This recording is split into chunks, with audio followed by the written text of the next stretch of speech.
नमस्कार दोस्तों, एएमजे academy YouTube channel में आपका स्वागत है। ये क्लास है आपकी मैथ की और यहाँ पे अपन चर्चा करेंगे रीट एग्जाम 2015 के आए हुए क्वेश्चनों की। लेवल फर्स्ट में मैथ के 30 क्वेश्चन आते हैं, उनमें से 9 या 10 क्वेश्चन तो शिक्षण विद्या के होते हैं, बाकी अंक गणित के होते हैं। तो देखिए कंप्लीट सॉल्यूशन प्रत्येक क्वेश्चन का। कंप्यूटर जी क्वेश्चन नंबर पहला लगाइए।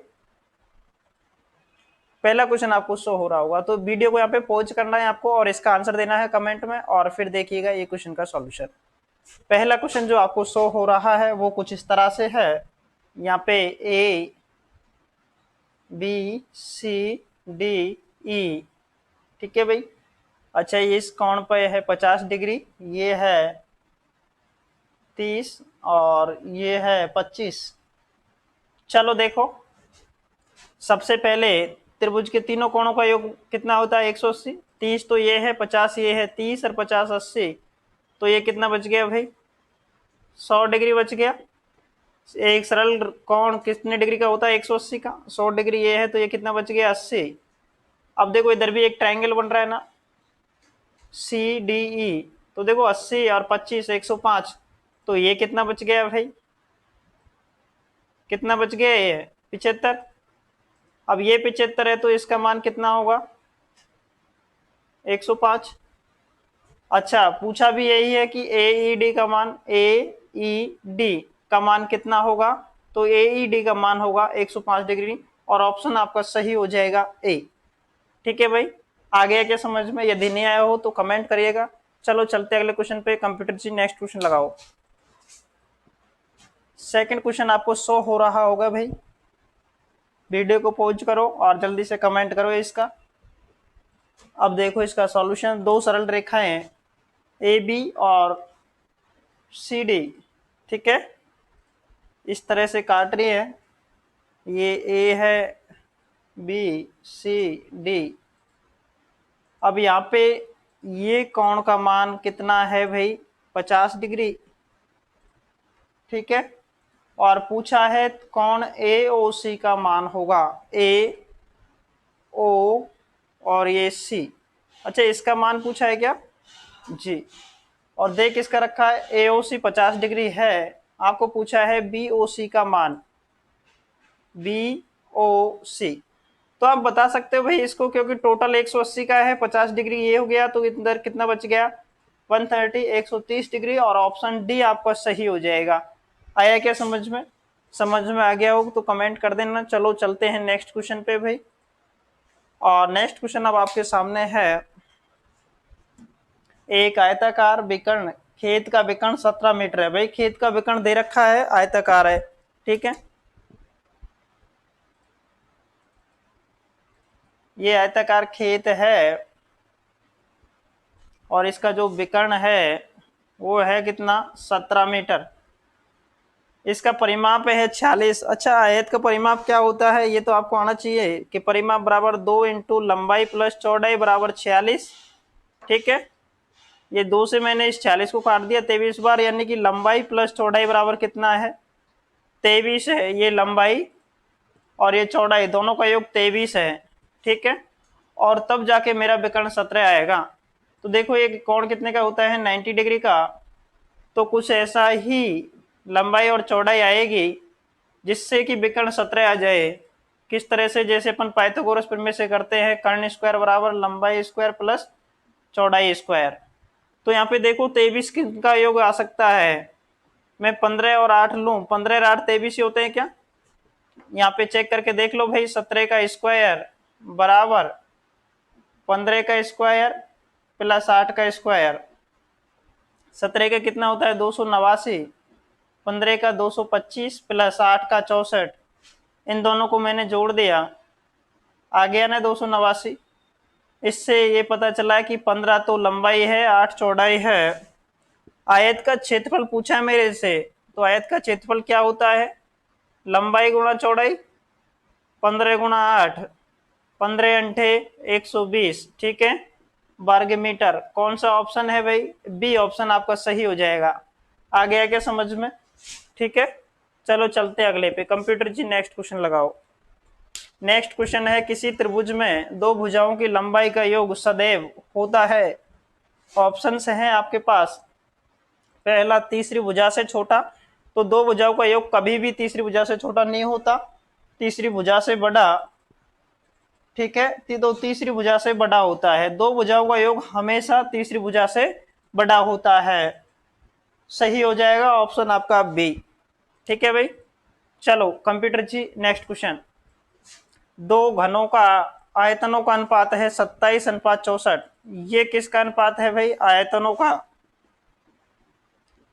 आपसे पूछा है क्षेत्रफलों का अनुपात होगा। देखो आयतनों का अनुपात दे रखा है, इसका घनमूल ले लो तो आपको भुजाओं का अनुपात मिल जाएगा। ठीक है, घन की भुजाओं का अनुपात 3:4 हो जाएगा। यदि आपको क्षेत्रफल का निकालना है तो इसका वर्ग कर दो भाई, 3 3 9, 4 चौके 16, 9:16 आंसर आ जाएगा। क्लियर है ये चीज? आयतनों का अनुपात दे रखा हो, उसका घनमूल ले लेना, भुजाओं का अनुपात आ जाएगा। और यदि आपको क्षेत्रफल का चाहिए तो भुजाओं का वर्ग कर दो भाई, और ये आपको क्षेत्रफलों का अनुपात आ जाएगा 9:16। आंसर हो जाएगा आपका यहाँ पे सी। ठीक है, चलो कंप्यूटर जी नेक्स्ट क्वेश्चन लगाइए। अब आपको दे रखा है निम्न में से कौन सा समीकरण जो सही है। ठीक है, चार ऑप्शन दे रखे हैं आपको। यदि मैं बात करूं, सब में ही दे रखा है a माइनस बी का होल स्क्वायर। तो देखो ये समीकरण आप बार बार पढ़ते होंगे बीज गणित में, यही एक समीकरण है जो कभी भूल नहीं पाते। A square plus B square minus 2ab, यही होता है ना। कौन से ऑप्शन में दे रखा है भाई ये? तो ऑप्शन सी की मैं बात करूं, देखो ए स्क्वायर है, बी स्क्वायर है, माइनस 2ab है, बिल्कुल सही हो जाएगा आपका ऑप्शन सी यहाँ पे। क्लियर है ना? ये A square minus 2ab plus B square. चलो चलते अगले क्वेश्चन पे। संख्या है आपके सामने 3⁻98, और इसमें यदि भाग दे 5 का तो शेषफल क्या होगा? तो देखिए इस तरह के क्वेश्चनों को कैसे करना होता है। 3 की पावर है 98, सबसे पहले मैंने इस पावर में भाग दिया 4 का, कितने बच गए भाई? 4 दूनी 8, एक बच गया, 4 चौके 16, 2 बच गया। ठीक है, यानी कि 2 शेष बच रहा है। जो पावर शेष बचे उसको पावर लगा दो भाई। अब केवल 2 पावर लगा दिया मैंने, भाग दिया 5 का, तो 3 दिए के 9 भाग 5 का कितना बच गया? 4। तो यहाँ पे शेषफल कितना बचेगा? 4। क्लियर है क्या? ये सबसे पहले आपने क्या किया कि जो घात है 98 उसमें भाग दिया 4 का, शेषफल बचा 2। अब 2 को 3 की पावर लगा दिया। ठीक है, 3 की पावर 2 कितना होता है? 9, 9 में 5 का भाग दिया, शेषफल बच जाएगा 4, और आपका सही आंसर यहाँ पे हो जाएगा 4 भाई। ठीक है, चलो कंप्यूटर जी नेक्स्ट क्वेश्चन पे चलिए। अब आपको ये सॉल्व करना है, एक आपको दे रखा है सरलीकरण का क्वेश्चन है। चलो देखते हैं। देखो 4 माइनस कोष्टक 2 माइनस 9 की पावर 0 प्लस 3 स्क्वायर भाग 1 प्लस 3। अच्छा जल्दी से वीडियो को पॉज करो और इस क्वेश्चन का आंसर आप मेरे को पहले कमेंट करो, फिर देखिए इसका सॉल्यूशन। देखो भैया 4 है, यहाँ पे 4 मैंने उतार दिया। सबसे पहले किसी भी संख्या की घात यदि 0 हो, किसी भी संख्या की घात 0 हो, कितना मानेंगे? 1 मान हो गया इसका, 3 का पावर 2 कितना हो गया? 9 भाग 1, तो भाग 1 लिख दिया, प्लस में 3। अब देखो प्लस की संख्याओं को जोड़ लो, 4 और 9 13 और 3 16, माइनस 1 कितना बच गया? 15। आंसर हो जाएगा ऑप्शन सी आपका सही है। आ गया क्या भाई समझ में? जल्दी से बताओ मेरे को। चलो चलते अगले क्वेश्चन पे। देखिए अगला क्वेश्चन आपके सामने है 10,000 10 इकाई 10 दाएं बराबर है। सबसे पहले 10,000, तो देखो ये 10,000 लिख दिया मैंने। उसके बाद में है 10 इकाई, तो इकाई तो ये हो गई 10 इकाई का मतलब 1 से ही तो गुणा करना है। अब 10 दाएं 10, ठीक है, पहले तो 10, फिर दाएं की वजह से 10 से और गुणा, यानी कि ये हो गया 10 दाएं। अब इसको जोड़ दो भाई, ये कितने के बराबर है? 10,110। ऑप्शन कौन सा हो जाएगा यहाँ पे आपका? बिल्कुल ए ऑप्शन आपका सही हो जाएगा। वापस से समझ लो इसको एक बार। ये 10,000 है, 10 इकाई तो 10 लिख दिया, 10 दाएं 10 दाएं तो 10, और दाएं की वजह से 10 से गुणा कर दिया 100, और इसको जोड़ दिया, तो ये आंसर हो जाएगा ए आपका। चलो चलते हैं अगले क्वेश्चन पे। चलिए देखो अगला क्वेश्चन है 10 दिनों में जो मिनटों की संख्या बराबर होगी निम्न घंटों में सेकंडों की संख्या के। क्वेश्चन को पहले आसान समझो भाई अच्छे से। क्वेश्चन है 10 दिनों में जो मिनटों की संख्या है, 10 दिनों में पहले तो मिनटों की संख्या है। अब जो संख्या आपकी आएगी वो घंटों में सेकंडों की संख्या के बराबर होगी, ये चेक कर लेना है। चलो देखते हैं कैसे। सबसे पहले 10 दिनों में मिनट कितनी होती हैं, तो सबसे पहले 10 दिनों में घंटे कितने होते हैं, 24 से गुणा कर दिया। अब 24 के बाद में घंटों में मिनट कितनी होती हैं, 60। अब मैंने ये गुणा कर दिया तो इतनी आ गई क्या, मिनट। अब यदि ये सेकंड होती तो कितने घंटे के बराबर होती, ये चेक कर लेना है। ठीक है, ये बराबर है, देखो चाहो तो इसको गुणा करके लिख लो, नहीं तो रहने दो। 10 24 गुणा 60, यदि ये सेकंड है तो कितने घंटे के बराबर है, घंटे में कन्वर्ट करना है। सबसे पहले मैं 60 का भाग दूंगा तो मिनट में चेंज हो जाएगा, फिर 60 का भाग दूंगा तो घंटे में चेंज हो जाएगा। देखो 60 से 60 कट गया, 0 से 0 कट गया, 6 चौके 24, यानी कि 4 घंटे के बराबर है। आ गया क्या भाई समझ में। 10 दिनों में पहले मिनटों की संख्या निकालनी है, 10 गुणा 24 घंटे की संख्या आ गई, 60 से गुणा और कर दिया, मिनट आ गई। यदि ये मिनट किसी घंटे में कितने सेकंड, ये जो घंटे के बराबर होगी, कितने घंटे के बराबर होगी यदि ये सेकंड होती, मैंने सेकंड मान लिया इनको और इसको कन्वर्ट कर दिया घंटे में, तो 60 गुणा 60 से मैंने भाग दे दिया। क्यों किया, क्योंकि मिनट में चेंज करने के लिए 60 का भाग दिया, घंटे में चेंज करने के लिए एक बार 60 का भाग दिया। ठीक है, और कितना आ जाएगा आपका, 4 घंटे। आ गया समझ में भाई। कोई भी दिक्कत रही हो तो कमेंट कर दीजिएगा। चलो चलते हैं कंप्यूटर जी, नेक्स्ट क्वेश्चन लगाओ। नेक्स्ट क्वेश्चन आपके सामने है, निम्न में से कौन सी भिन्न सबसे छोटी है। अच्छा देखो, इस तरह के क्वेश्चन हर बार आ रहे हैं, 2011 में भी आया था, 12 में भी आया था और 15 में भी आया है। ठीक है, अभी एक पेपर और बाकी है 17 का, उसको भी देख लेंगे। ऑप्शन यहाँ पे हैं आपके पास। पहला है 24/25, दूसरा है 10/11, तीसरा है 99/100 और चौथा है 68/69। देखो इनमें अंतर कितने का है, एक का अंतर है, एक का अंतर है, एक का अंतर है, एक का अंतर है। जब भिन्नों में डिफरेंस एक का हो, जब भिन्नों में डिफरेंस एक का हो तो सबसे पहले देखिएगा कि अंश कौन से का बड़ा है। जिसका अंश बड़ा है वो भिन्न बड़ी होगी, जिसका अंश छोटा है वो भिन्न छोटी होगी। पूछा क्या है जी, सबसे छोटी, तो सबसे छोटा अंश किसका है, सबसे छोटा अंश है इसका, तो यहाँ पे सबसे छोटी हो जाएगी बी नंबर की 10/11। ठीक है भाई, तो बी यहाँ पे सही आंसर हो जाएगा। चलो कंप्यूटर जी नेक्स्ट क्वेश्चन लगाओ। अब आपको देखना है निम्न में से कौन सा सही है। आपको 4 ऑप्शंस दे रखे हैं यहाँ पे, आपको चेक करना है कि निम्न में से कौन सा सही है। अब यहाँ पे देखो, ये ग्रेटर देन और लेस देन दो चिन्हों का प्रयोग हुआ है और इनका मतलब आपको पता होना चाहिए।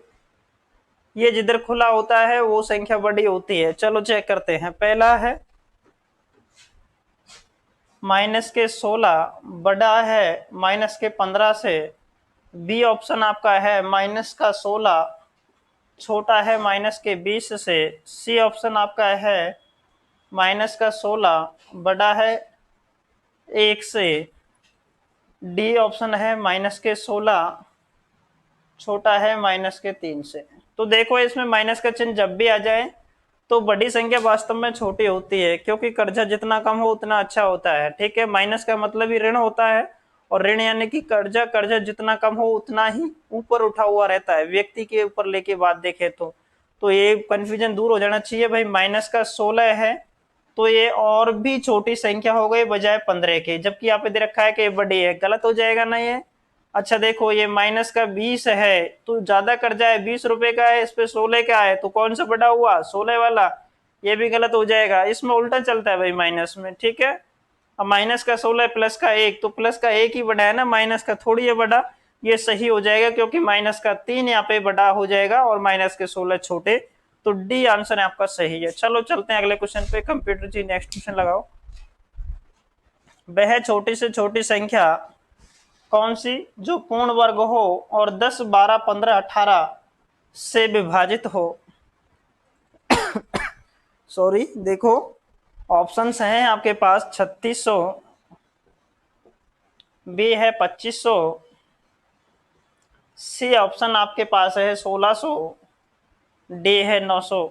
तो छोटी से छोटी पूर्ण वर्ग देखनी है। सबसे पहले देखो पूर्ण वर्ग कौन सी है, तो ये सारी ही पूर्ण वर्ग हैं। सबसे छोटी कौन सी है, 3600, 2500, 1600, 900 में, तो 900 है। पहले 900 को चेक कर लेते हैं, है ना। तो देखो भैया 900 को चेक कर लेते हैं अपन, ये 900 है। अब उस पूर्ण वर्ग संख्या में 10, 12, 15, 18 का भाग जाना चाहिए। 10, 12, 15, 18 का यदि इसमें भाग जा रहा है तो ये ही सबसे छोटी पूर्ण वर्ग संख्या हो गई। देखो 10 का जा रहा है ना, 12 का 12 7 84, बच गए 6, 12 पंजे 60 जा रहा है, 15 का 15 6 की 90, 18 पंजे 90, सभी संख्याओं का जा रहा है, तो सबसे छोटी पूर्ण वर्ग संख्या हो जाएगी 900। ऐसे नहीं करो तो इसको एलसीएम लेके कर सकते हो। 10, 12, 15, 18 का एलसीएम लेना, और जिसमें पूरा पूरा भाग चल जाए, छोटी पूर्ण वर्ग संख्या वो ही होगी। जो छोटी पूर्ण वर्ग है, तो यहाँ पे छोटा है 900, तो ये हो जाएगी। चलो चलते हैं अगले क्वेश्चन पे। 256 की पावर 0.16 है। जल्दी से आप इसका कमेंट करिएगा भाई, पॉज कर लो वीडियो को, ठीक है, और फिर देख लेना। पहले खुद करके देखो, मैं तो समझाऊंगा ही, है ना। चलो 256 की पावर है 0.16, आगे गुणा में दे रखा है आपको 16 की पावर है 0.18। अच्छा देखो आपको दिख रहा होगा 256 किसी की पावर, किसी का वर्ग होता है, किसका होता है जी, 16 का ही होता है क्या। देखो 16 का वर्ग, ठीक है, दो ऑलरेडी वर्ग है, पावर है 0.16 गुणा 16 की पावर है 0.18। अब देखो जब आधार समान हो तो घातें क्या होती हैं, जुड़ जाती हैं। 16 दूनी 32, पॉइंट 32 और पॉइंट 18 कितना हो गया, पॉइंट 50 हो गया क्या। पॉइंट 50 को मैं क्या लिख सकता हूं, 1/2। 1/2 का मतलब होता है क्या, वर्गमूल। 16 का वर्ग कितना होता है, वर्गमूल 4। ठीक है, तो सही आंसर यहाँ पे क्या हो जाएगा, 4। एक बार और देख लो, 256 की पावर ये है, 16 की ये है। 16 256 किसका वर्ग होता है, 16 का। 2 से इसको गुणा कर दिया मैंने, 16 दूनी 32, 0.32। आधार समान है, घातें जुड़ जाएंगी, घातें जुड़ गई। 1/2, पॉइंट 50 का 1/2, 1/2 का मतलब है कि इसका वर्गमूल लेना है। 16 का वर्गमूल 4, 4 आपका आंसर हो जाएगा, जो कि ऑप्शन कौन सा था, कौन सा ऑप्शन था। ठीक है, तो 4 वाला ऑप्शन हो जाएगा आपका। चलो चलते हैं अगले क्वेश्चन पे। अगला क्वेश्चन आपको शो हो रहा होगा भाई। दो संख्याएं हैं 3:4 के अनुपात में, तथा इनका एलसीएम है 84। एलसीएम आपको दे रखा है, तो इनमें से सबसे बड़ी संख्या होगी, इनमें दो संख्या है ना 3:4 में, तो बड़ी संख्या कौन सी होगी।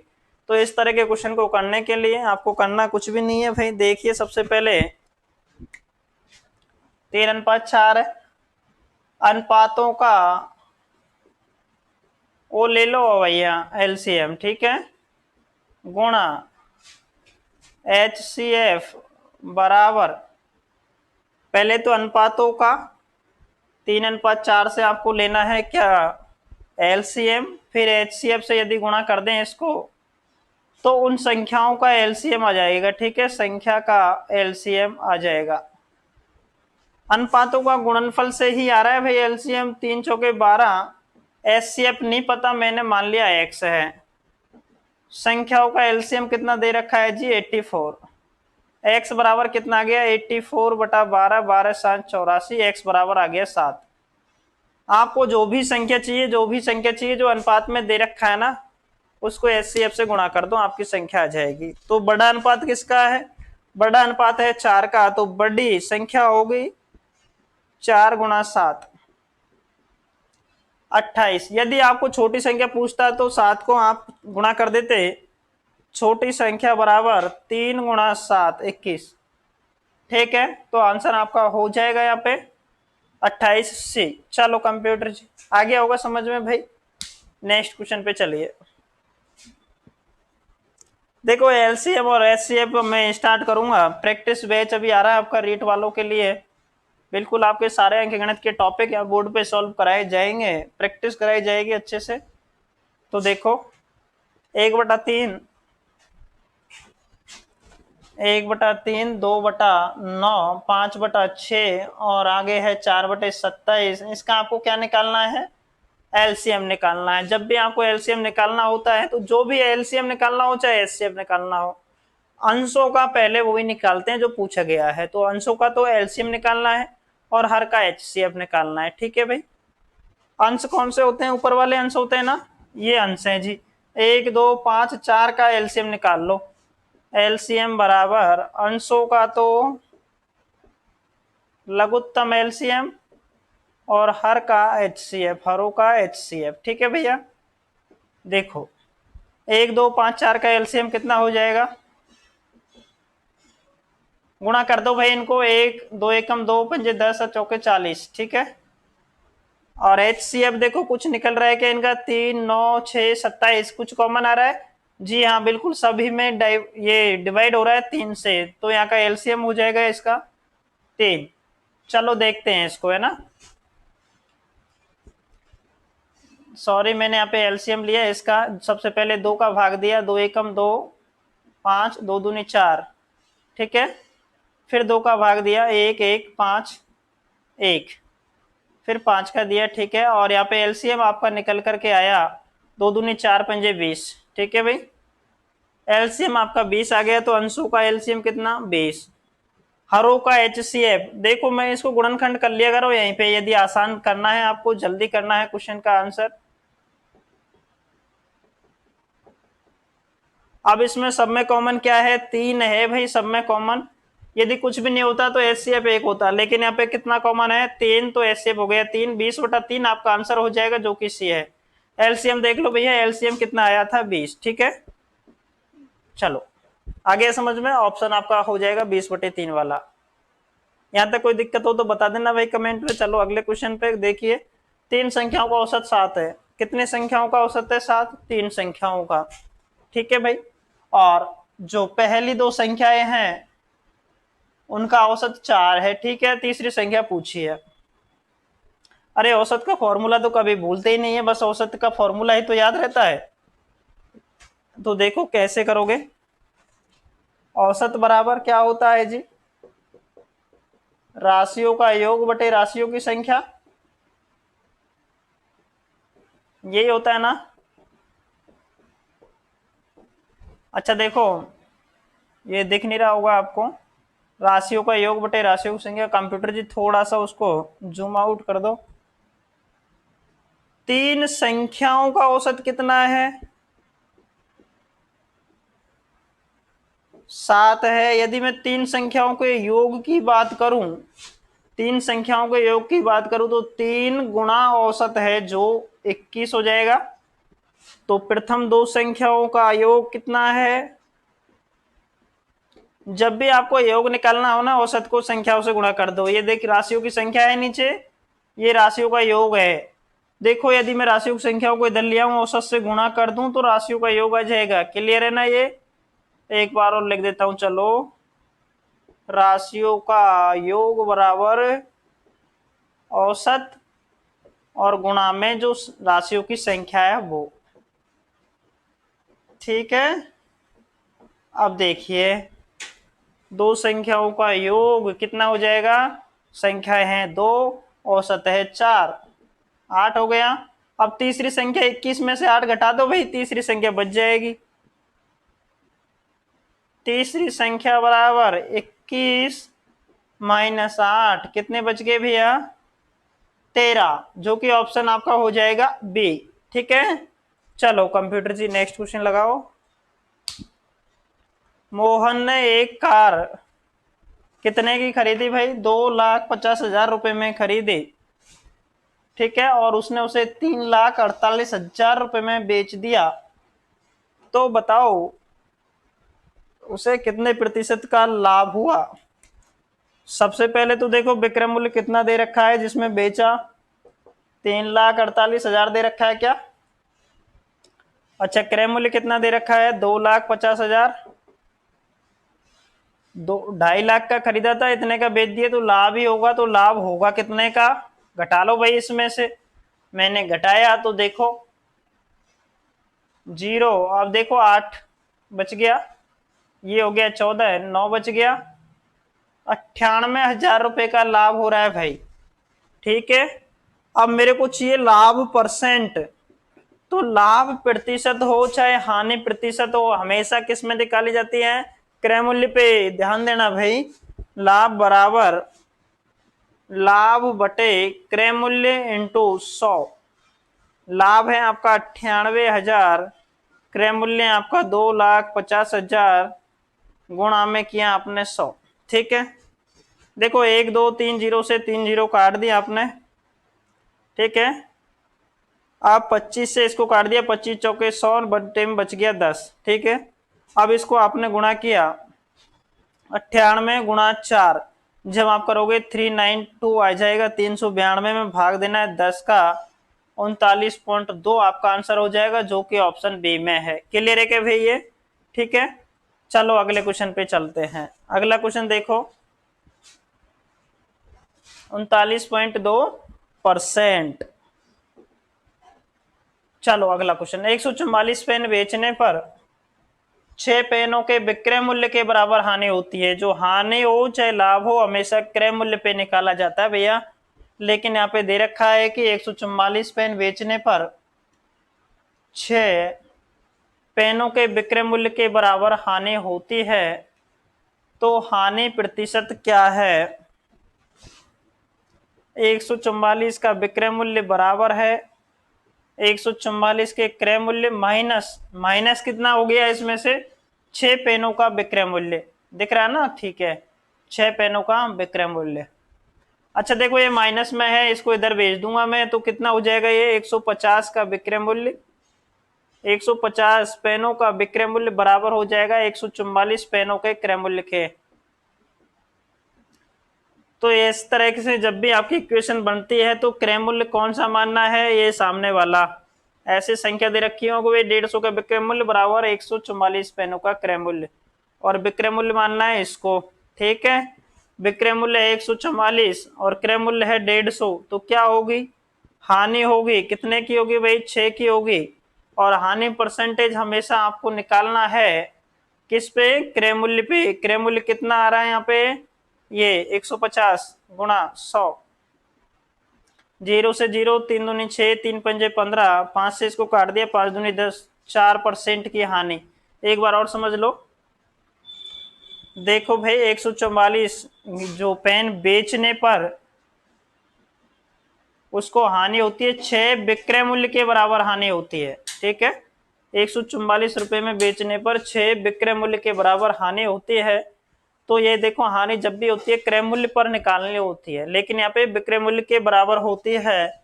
तो 144 पेन बेचे, तो 144 का तो क्रय मूल्य है, लेकिन जो हानि है 6 पेनों के मूल्य की, वो हानि हो गई। ठीक है, 6 पेनों के विक्रय मूल्य के बराबर। जब मैं इनको इधर लाऊंगा वापस से, तो 144 और 6 कितने हो जाएंगे? 150। अब मैंने इस तरह से क्यों किया यहाँ पे, ये चेक एक बार और देख लो भैया। 150 ये क्या था? विक्रय मूल्य, सेलिंग प्राइस, या फिर मैंने वही लिख दिया विक्रय मूल्य, बराबर है 144 पेनों का क्रय मूल्य। ठीक है, 144 पेनों का क्रय मूल्य। अब यदि मैं विक्रय मूल्य और इस क्रय मूल्य को उधर ले आऊं, तो ये क्या हो जाएगा? 144, ये 150 इधर चल जाएगा, बटे में 150, यानी कि विक्रय मूल्य 144, क्रय मूल्य 150। वही बात यहाँ पे की थी मैंने, और आपका आंसर आ जाएगा 4%। आगे क्या समझ में कंफ्यूजन रहा हो तो कमेंट कर दीजिएगा भाई, कोई दिक्कत नहीं है, मैं वापस से समझाऊंगा आपको ये सारे क्वेश्चन। क्लास अपनी लाइव स्टार्ट होने वाली है मंडे से, तो आपको वापस ये सारे क्वेश्चन आ जाएंगे, है ना, लाभ हानि वाले टॉपिक में। चलो अगला क्वेश्चन आपके सामने है साधारण ब्याज का।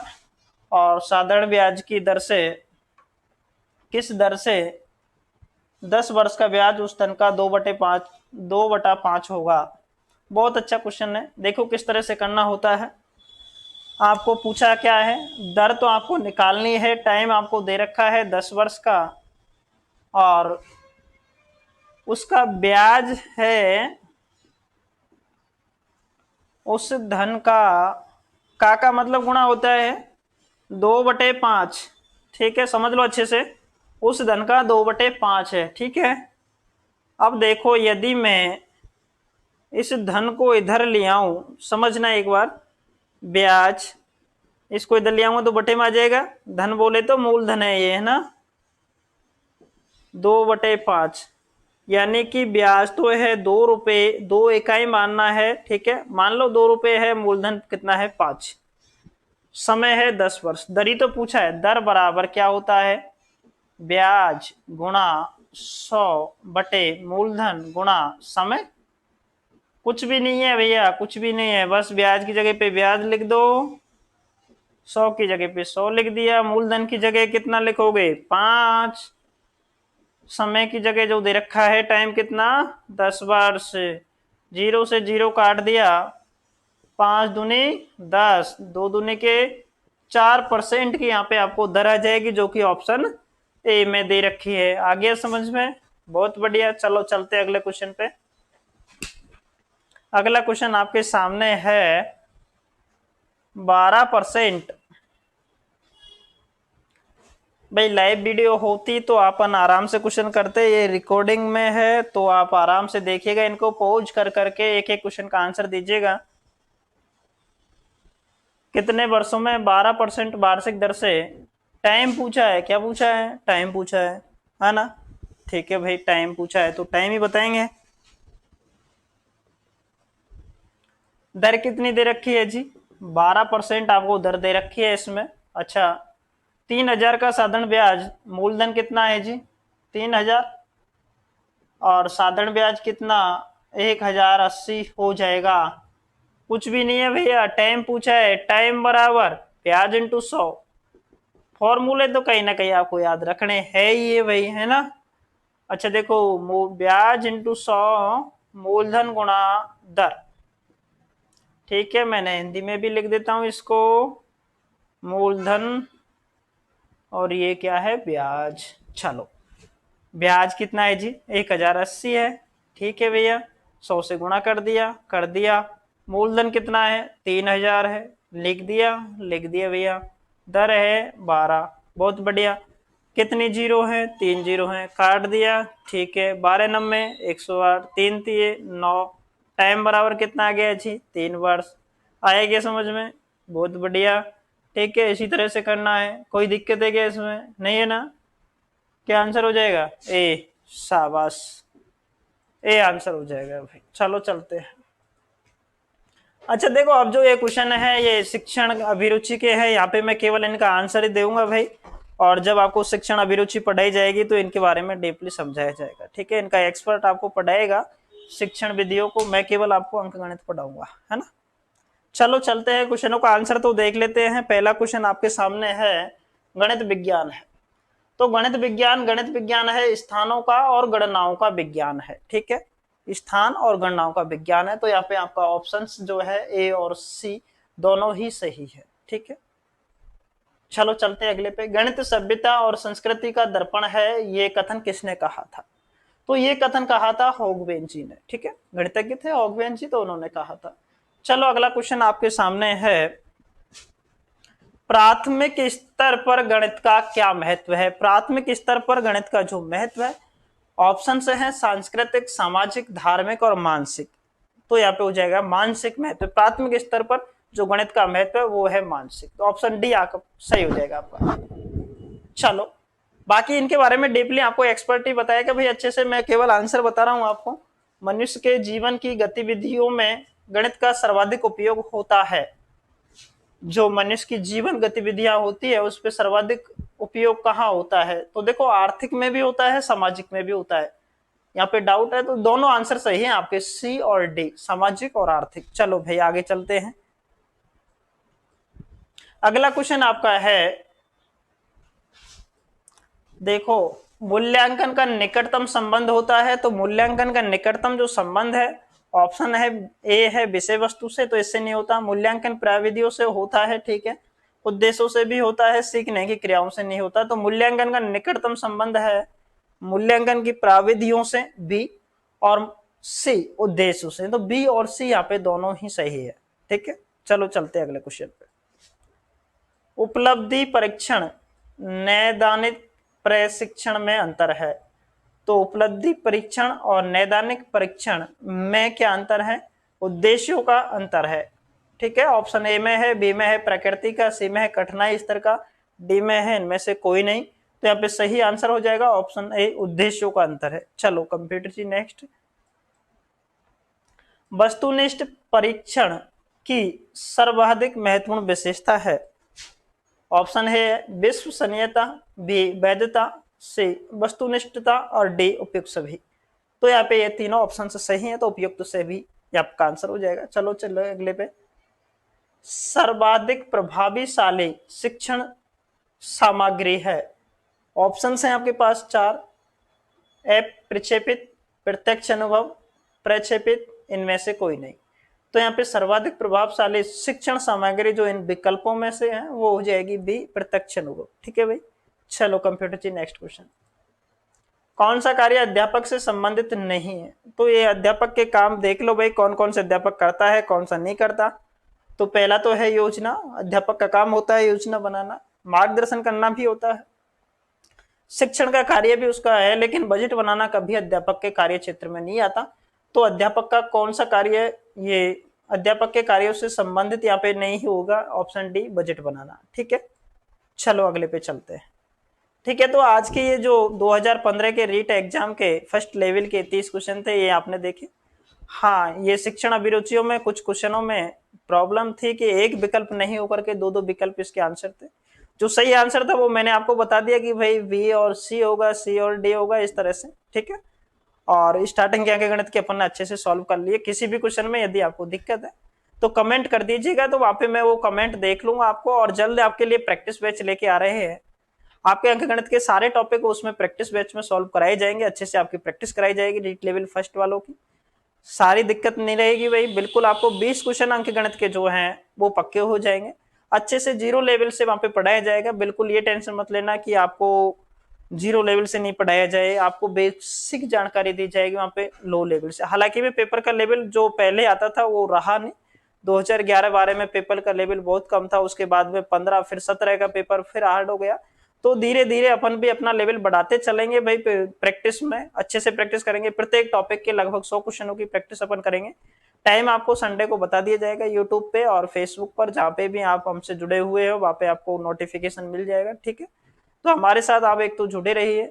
शिक्षण अभिरुचि अब आपको एक दूसरा टीचर आकर के पढ़ाएगा भाई, अच्छे से आपको समझाएगा शिक्षण अभिरुचि के बारे में। मैं केवल और केवल आपको अंक गणित पढ़ाऊंगा, उसमें आपको 20 क्वेश्चनों की बात करूंगा। ठीक है, आपके जितने भी यूनिट्स हैं, इकाइयां उनमें बटा हुआ है आपका सिलेबस। तो लगभग 3 इकाइयां आपको अंक गणित से रिलेटेड हैं। आपको सारे टॉपिक पढ़ाए जाएंगे, जैसे परसेंटेज है, एवरेज है, अनुपात समानुपात है, लाभ हानि है, साधारण ब्याज है। तो ये टेंशन मेरे ऊपर छोड़ दो भाई, सारी चीजें मैं पढ़ाऊंगा आपको। जल्दी अपनी क्लासेस स्टार्ट हो जाएंगी। ठीक है, यदि आपको ये वीडियो पसंद आई है तो इसको लाइक करो। यदि आप चाहते हो कि 2017 का पेपर का सॉल्यूशन मैं आपके लिए लाऊं तो वो कमेंट कीजिएगा, मैं आपको जल्द से जल्द 2017 का एग्जाम पेपर का सॉल्यूशन यहाँ पे लेके आऊंगा 30 क्वेश्चन का। ठीक है, आज के लिए इतना ही। जय हिंद, जय भारत। जुड़े रहिए एएमजी परिवार के साथ। धन्यवाद।